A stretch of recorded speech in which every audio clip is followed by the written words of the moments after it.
네, 함께 오늘 하나님께서 주신 말씀인 다니엘서 12장 1절부터 3절의 말씀을 읽어보도록 하겠습니다. 다니엘서 12장 1절에서 3절이고 구약성경 1255쪽에 있습니다.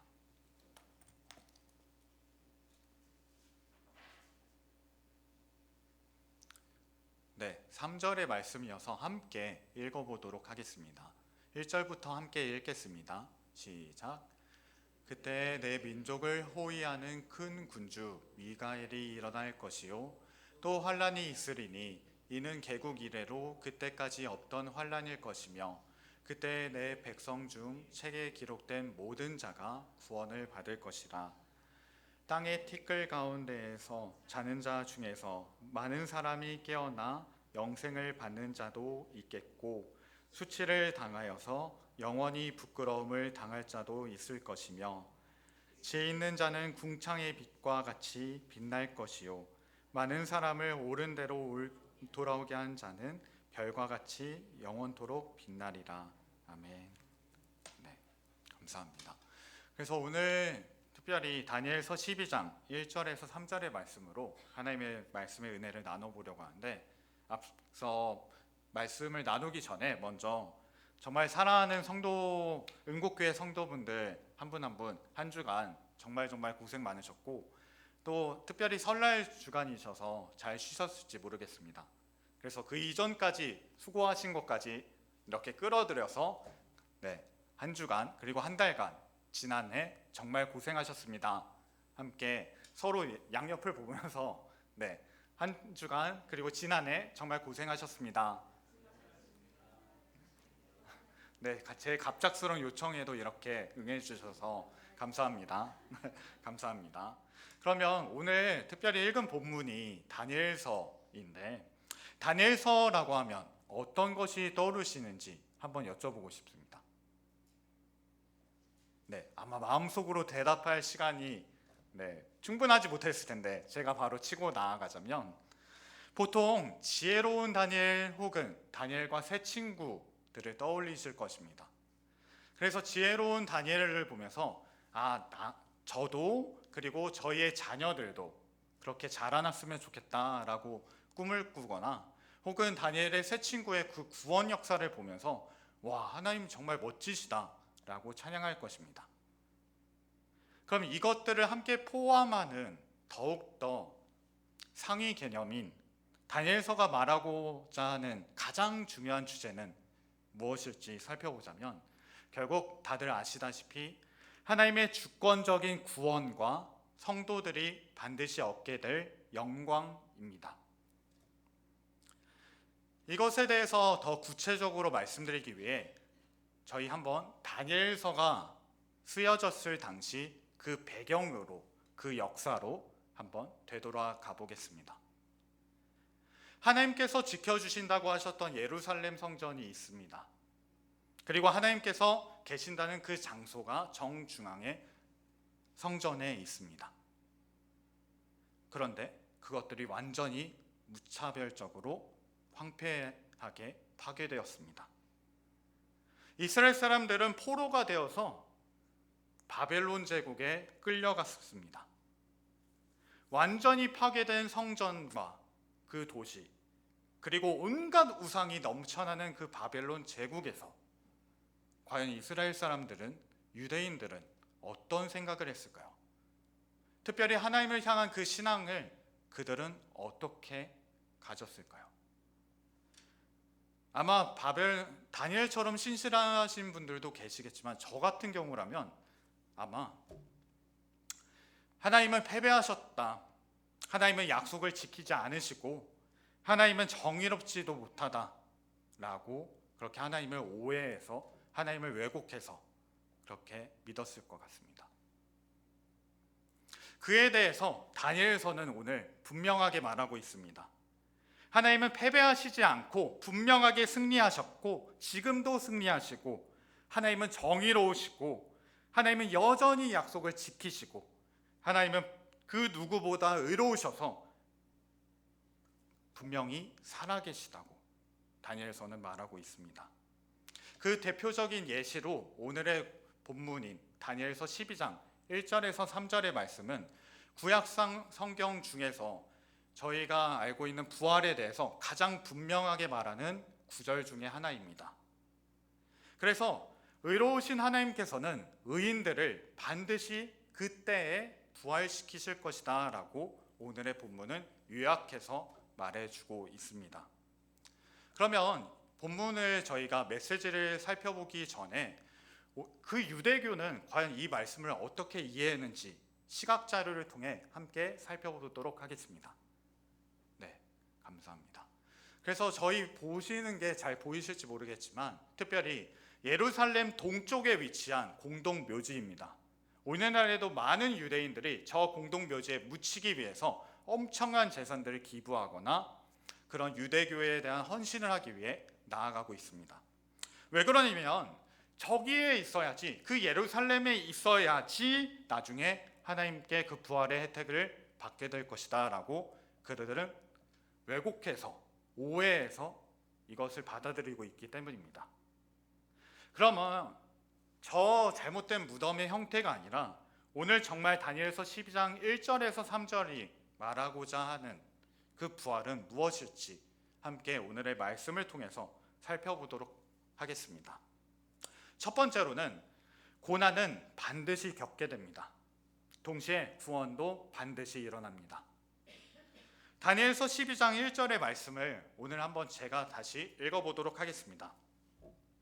그때 내 민족을 호위하는 큰 군주 미가엘이 일어날 것이요 또 환란이 있으리니 이는 개국 이래로 그때까지 없던 환란일 것이며 그때 내 백성 중 책에 기록된 모든 자가 구원을 받을 것이다.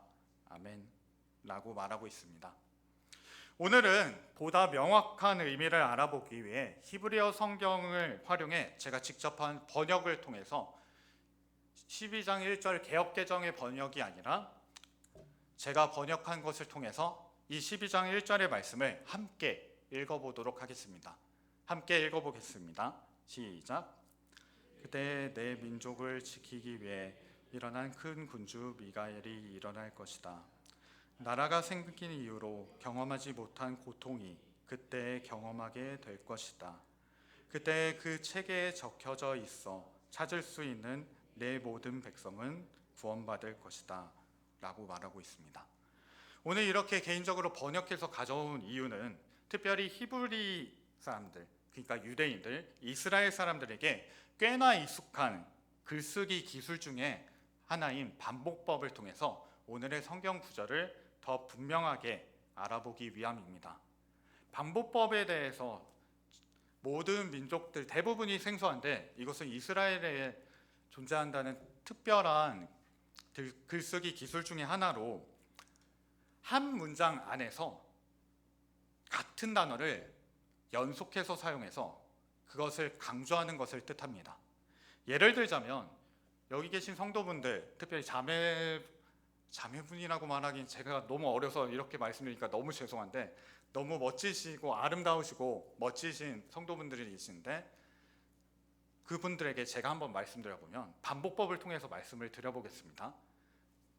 아름다운 당신은 아름답습니다 라고 말한다면 성경은 이렇게 쓰여진 것들이 꽤 많은데 당신은 정말 정말 아름답습니다 라고 말할 수 있습니다.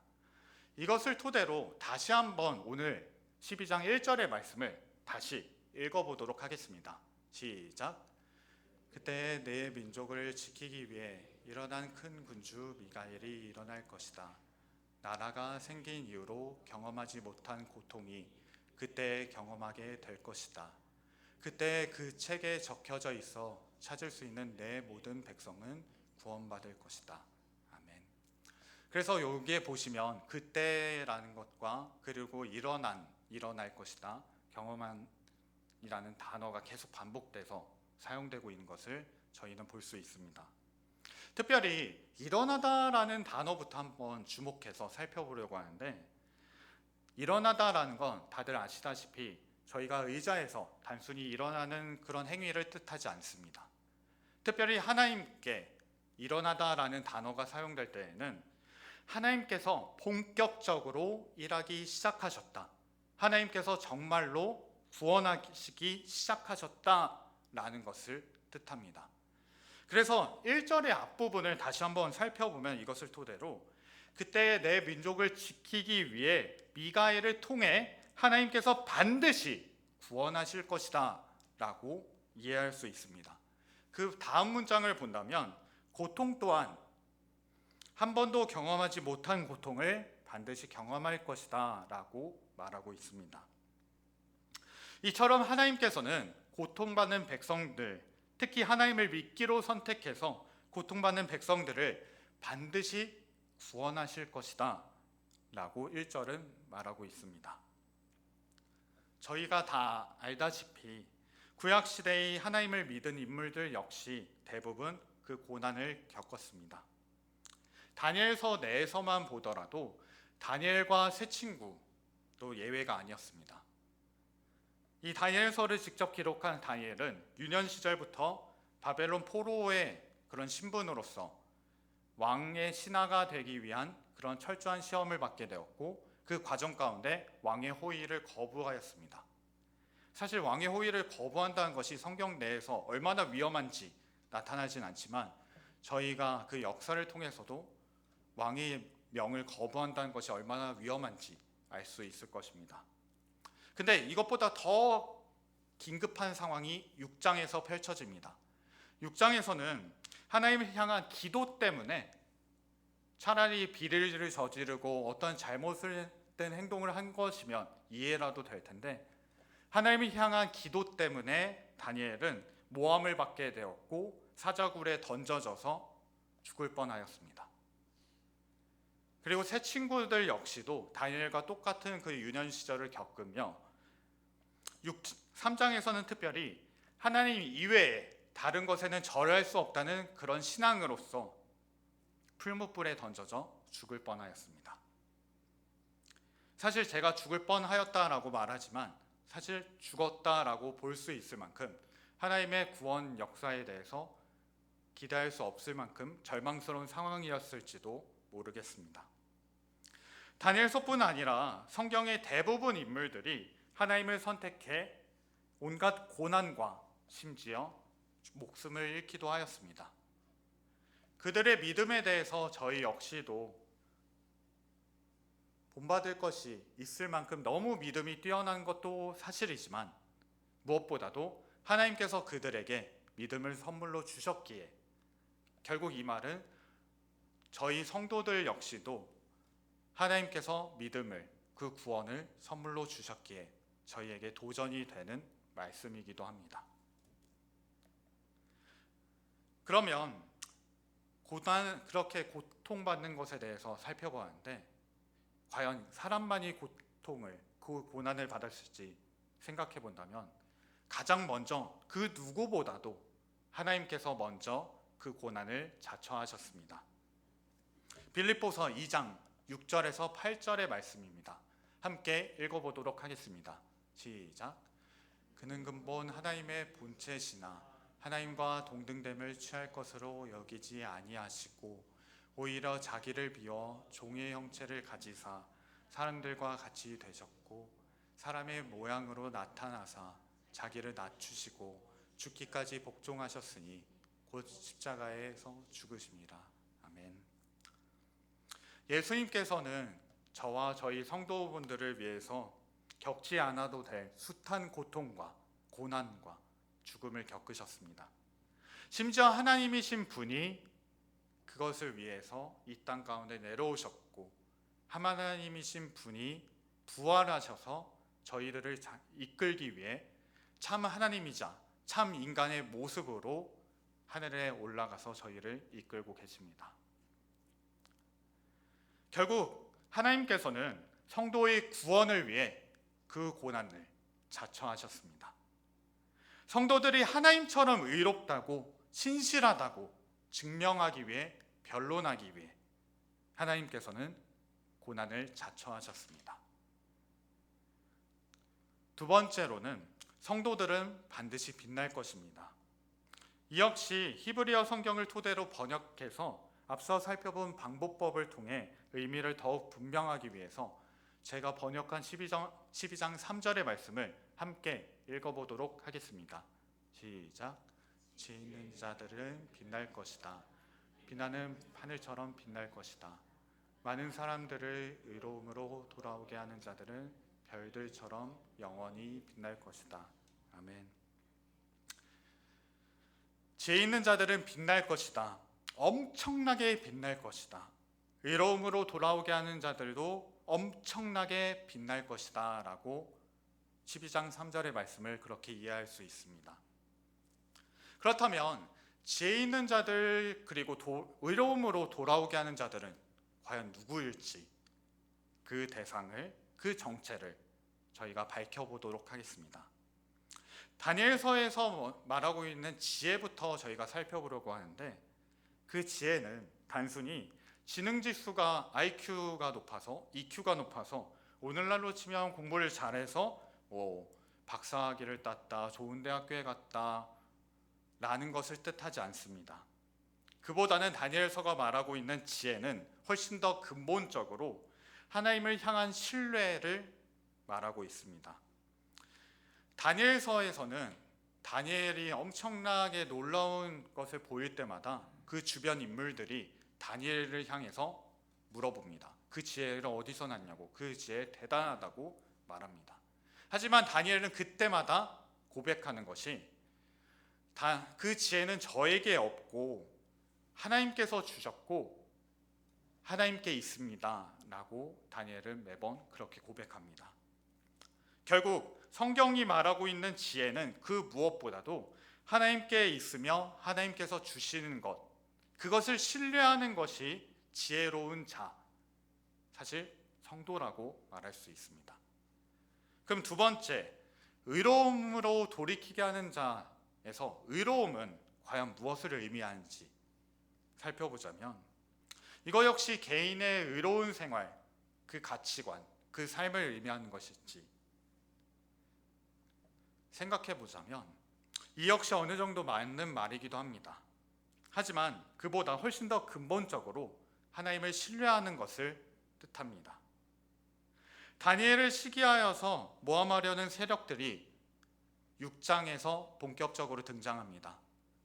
그들은 아까 앞서 말씀드렸다시피 다니엘이 이렇게 출세하면서 나아가는, 심지어 포로 주제, 전쟁 포로 주제, 약소국 주제, 그 본토에서 제일 잘 나가는 다니엘을 시기하여서 어떻게 하면 저를 끌어내리고 자신들이 나아갈 수 있을까를 고민하며 다니엘에게서 흠을 찾으려고 합니다. 그러나 그 흠을 결코 찾지 못하고 아까 말씀드렸듯 오히려 다니엘의 그 신실한 기도, 경건한 생활을 핑계 삼아서 다니엘을 모함하여서 사자굴에 집어넣습니다. 그 정도로 다니엘은 평소에 경건할 뿐 아니라 의로웠습니다. 그러면 그가 그렇게 의로운 삶을 살아갈 수 있었던 이유는 단순히 그에게 있었을지 한번 살펴보도록 하겠습니다. 특별히 다니엘서 9장에 다니엘의 기도를 통해서 다니엘이 어떻게 의로운 삶을 향해 나아갈 수 있었는지를 살펴볼 수 있습니다. 다니엘서 9장 18절의 말씀입니다. 후반부의 말씀인데 함께 읽어보도록 하겠습니다. 시작. 우리가 주 앞에 간구하는 것은 우리의 공의를 의지하여 하는 것이 아니요 주의 큰 긍휼을 의지하여 함이니이다. 아멘. 여기서 볼 수 있듯 다니엘은 지금 다른 사람의 잘못, 저 예전에 살았던 이스라엘 사람들, 맨날 선지자 죽이려고 했었던 저 사람들의 잘못이 아니라 자신의 잘못으로 그것을 받아들이고 우리의 잘못, 우리의 죄악으로 예루살렘과 성전이 완전히 무너졌다고 말하고 있습니다. 사실 다니엘이 그 영광스러운 예루살렘과 성전을 보았을지조차 의문이 들 정도로 그런 시간차가 있었음에도 불구하고 다니엘은 이 나라가 황폐해진 이유, 하나님의 영광이 떠나간 이유가 자신의 죄악이라고 회개하면서 기도하고 있는 다니엘서 9장의 기도 내용입니다. 결국 의로움이라는 것은 다니엘 자신, 의인 한 명에게 있는 것이 아니라 훨씬 더 근본적으로 하나님께 있으며 그 의로움이 하나님께서 그 긍휼로 나타난다는 것을 다니엘서 9장을 통해서 저희는 볼 수 있습니다. 이 말은 결국 의로움으로 돌이키게 하는 자 역시도 하나님이 어떤 분이신지를 알고 하나님을 신뢰하는 자, 곧 성도라고 볼 수 있습니다. 결국 아까 말씀드렸던 지혜 있는 자들, 그리고 의로움으로 돌이키게 하는 자들은 하나님을 신뢰하면서 하나님께 돌이키게 하는, 함께 돌이키게 하는 자들로 성도의 본분을 말하고 있습니다. 성도들은 결국 반드시 엄청나게 결코 상상하지 못할 정도로 빛나게 될 것이다 라고 오늘의 본문은 말하고 있습니다. 앞서 말씀드렸듯 다니엘서가 말하고 있는 부활은 두 가지로, 첫째, 고난은 반드시 있습니다. 동시에 구원도 반드시 있습니다. 둘째, 성도는 그 가운데, 그 현장에 있는 그 성도는 하나님에 의해서 반드시 엄청나게 빛나게 될 것이다 라고 말하고 있습니다. 구약 성경의 다니엘서와 매우 유사한 성경이, 그 신약 성경이 저희 신약 성경 맨 마지막에도 있습니다. 바로 요한계시록입니다. 요한계시록의 상황으로 들어가 보자면 약 AD 90년대로 잡고 있는데, 그 당시라면 예수님이 이미 승천하신 지 60년이 되어가고 있습니다. 모든 사도는 요한을 제외하고 다 죽었습니다. 예루살렘과 성전은 또다시 무너졌고 로마에 의해서 이번엔 완전히 철저하게 무너졌습니다. 더 나아가 유대교에게만 속한 것이 아니라 기독교인들은 로마로부터 극심한 박해를 받는 가운데 콜로세움에서 사자밥이 되거나 로마의 길거리에서 밤을 밝히는 등불이 되었습니다.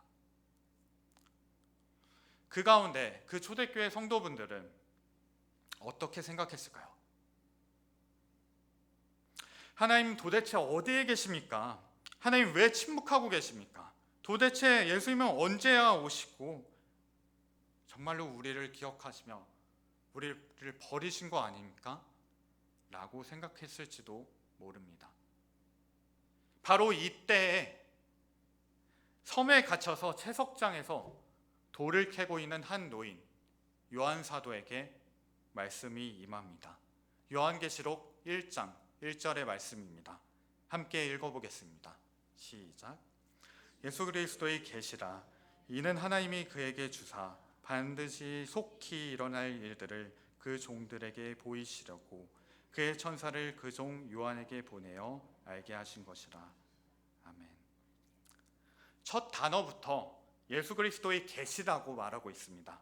이 말은 지금 예수님께서 이 상황을 지켜보고 계신다고 더욱 확신시켜 줍니다.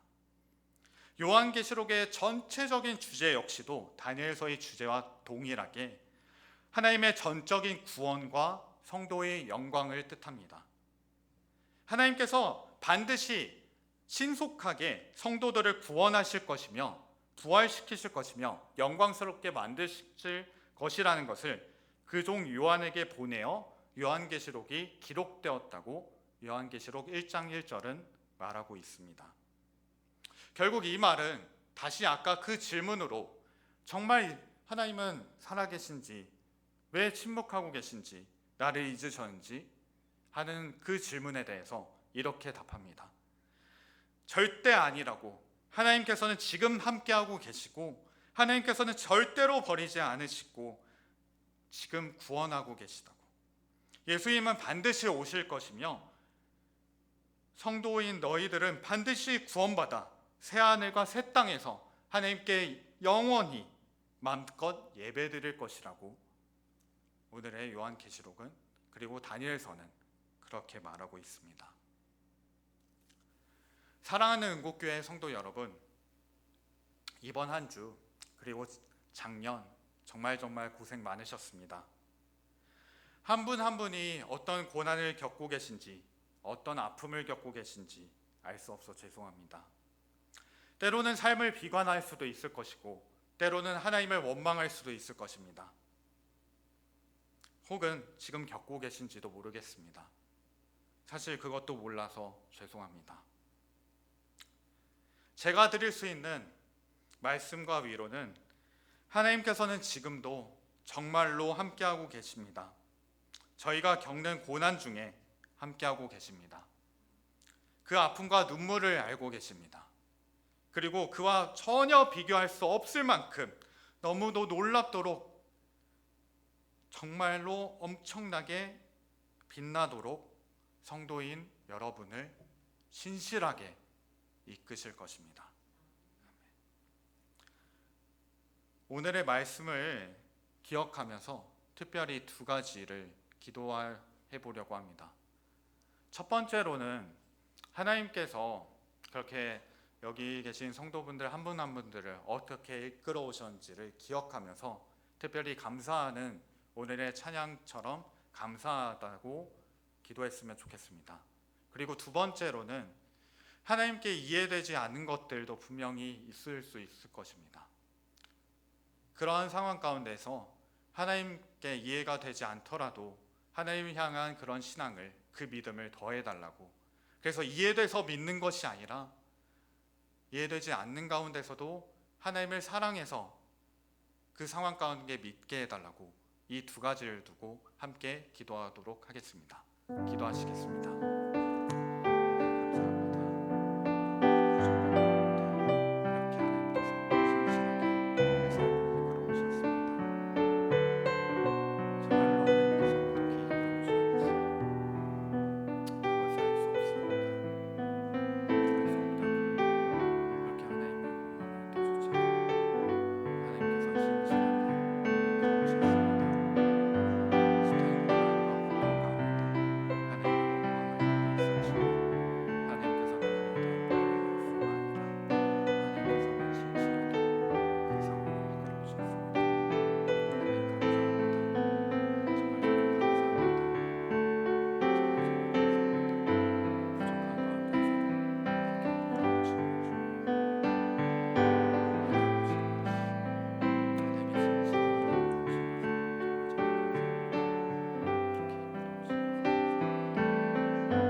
함께 찬송가 484장을 부르고 기도회를 이어가도록